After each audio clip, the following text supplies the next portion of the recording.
So what's up guys, for today's vlog magpapalit tayo ng spider coupling. Mas basag na guys, so durog-durog na.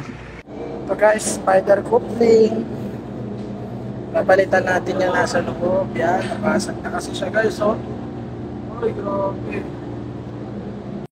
Yan guys, siniset up nila ngayon yung mga chain block kasi yun yung gagamitin natin para maangat yung cover ng mga pump.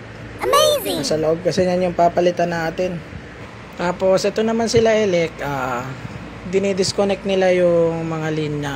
Nilalagyan nila ng lockout, tag out for safety purposes. Tamang pakit pa siya, oh. Yan guys, inaangat na namin yung cover para matanggal yung mga nadurog na spider coupling. Tapos mapalitan na rin ng bago. Ayan si Chip guys, oh. Yan nakaupo. Bait yan guys. Solid yan, Chip engineer na yan, oh. Tignan mo, tumutulong pa. Nice. Yan, natanggal na natin yung basag. Tapos nasalpak na rin natin yung bago, yung ipapalit natin.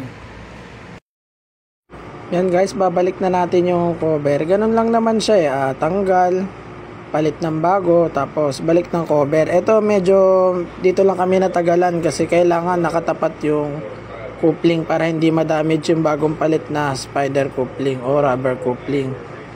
Yan, medyo mahirap yan guys. Pero kaya naman, madali lang din natapos. Yan guys, tignan nyo yung ginagawa ko. Anong ginagawa ko? Pinipersa ko ba yan? Feeling ko kaya ko yan. Mabigat yan guys, hindi yan kaya. Yan, tumayo na si Chip, oh. Pwersahin din ata niya.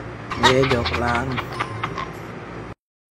Yan, babalik na natin yung bolt and nuts niya. Kailangan itapat natin yung butas, eh. Kailangan tapat para shoot na shoot yung sana bolt niya. Bali 5 pump na yung napalitan natin ng spider coupling. Yun lang guys, thank you sa panonood. Hanggang sa muli mga bata. Paalam!